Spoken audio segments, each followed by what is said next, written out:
I'm randomly recording this random message, not that it applies to anything that we're actually going to talk about.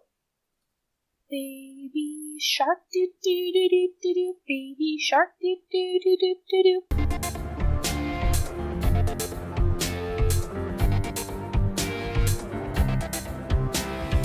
Welcome back to VCF the podcast, everyone. We thought it was pretty fun last time, so I don't know, why not? Today we're going to be talking about Acts 4 and 5. We had this discussion actually when Alicia was away. So we're going to try to include her as much as we can in the conversation. If not, no pressure, Alicia. So to start off the conversation, we had a preemptive question, and I'll just read it out here. North Sentinel Island is a quarantine zone. No man can step foot on the shores or get within a certain distance from the island on ship. The reason being is that there's a tribe living there that was cut off from the rest of humanity way back in the Stone Age. And this island was only discovered and reported in the 1960s. So from the Stone Age until the modern day, this tribe has had no contact with the outside world. This sanctioned tribe has never heard the gospel. Will God forgive their sins? Well, I don't know the answer, but I know what our group discussed. Okay. So, no one in my group had an answer. But we discussed, in the Bible it says that it's written on everyone's heart that they need to either accept Christ or they know that He's real, even if they're never told. There's an internal feeling written on everyone's heart that there is a true God and that we need to accept Him into our lives. But then we thought, how can someone do this if they have never been told? Or if they do accept it, how do they know that it's not their own thoughts and that it's actually true? How do they differentiate the truth from their thoughts? And then we also thought that if someone has never heard the gospel and then dies and goes to heaven, will God still accept them even if they've never heard? Because they've never had the opportunity, so will they be judged differently? And then we also thought, so missionaries go out all over the world to tell people about the gospel, but then they have the opportunity to either accept it or deny it. And then when they do die and get to heaven, if they have denied it, well then that's their own fault. So then we thought, what if they never get told about the gospel by missionaries? Then are we actually saving them from the potential of denying it or not? This is just a discussion we had. We didn't come up with an answer. We were just throwing around thoughts.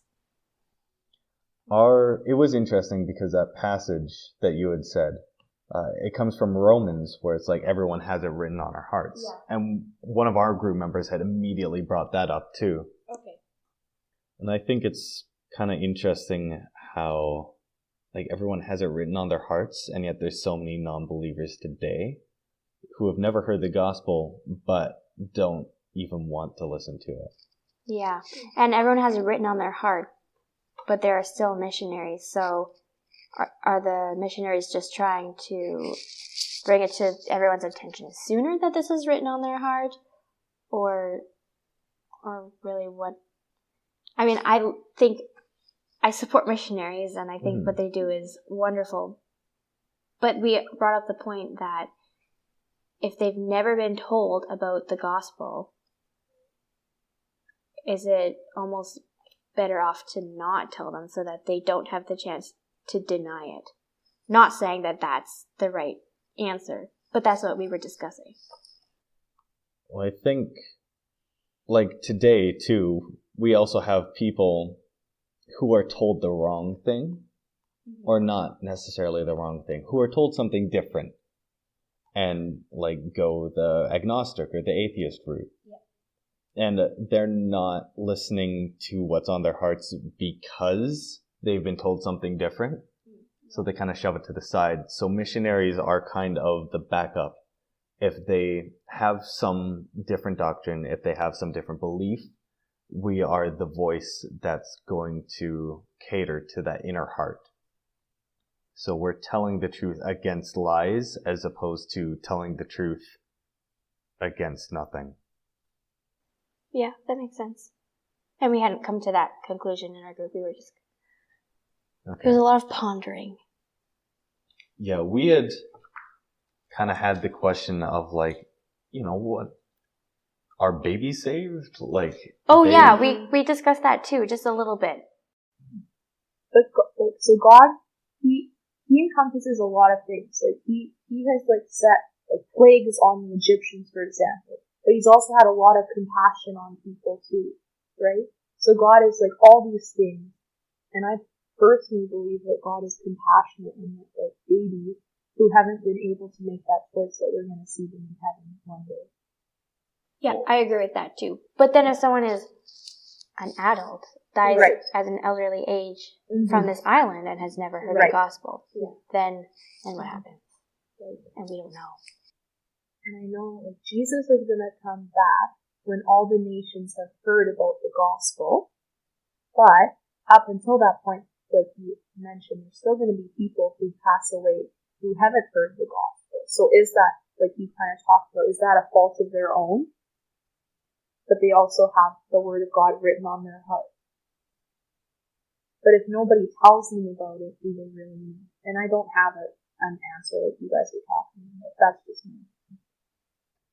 See, and we had kind of come to the consensus about this North Sentinel Island that generally if they had it written on their hearts, and if they were doing, they had the love of God inside them, even if they hadn't heard the exact words, they still would be saved.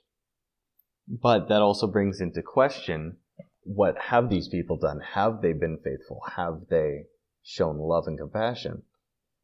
And that's where the second part of the question comes in, where it is revealed that these people actually ended up killing everyone who's come to the island, and that's why it's quarantined. And that even brings me to think about a person like Elizabeth Elliot and her husband. I don't know if you guys have heard the story, but basically, long story short, they went to this place where the tribe hadn't heard about the gospel, and originally they were welcomed, and then suddenly the tribe got violent, and Elizabeth's husband was killed by this tribe. But she chose to have a heart of forgiveness, and she actually went back to that same tribe, and she preached the gospel to them, and then they were saved in that tribe. Yeah, that was in South America? I believe in South America, yeah. So Elizabeth chose to have a heart of forgiveness, and as a result, this group of people was changed, which I think is beautiful. And that is quite an act of faith on everyone's part. But the question is, if she hadn't gone back, would they have been saved? Yeah, and I definitely don't know that. And I think that was kind of the point of this discussion, was to get everyone asking questions. And as much as we would like to know the answers being leaders, we don't. Like, I had less of an idea of what my opinion was after the fact as I did before, honestly.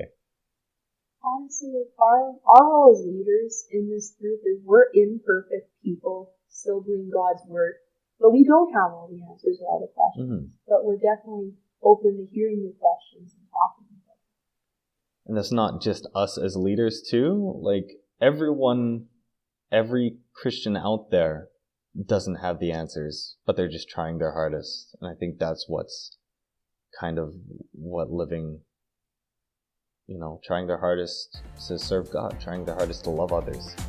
And that's what Christianity is all about. Hey, I'd just like to remind everyone that there's going to be no VCF for the next 2 weeks. On the 14th, it's of course Thanksgiving. Please be home with your families and don't come to the education room because we will not be there. On the 21st, there's going to be our next VCF event. There's going to be a photo scavenger hunt. It's going to start at 6:30 right outside Forbidden Flavors. Hope to see you there.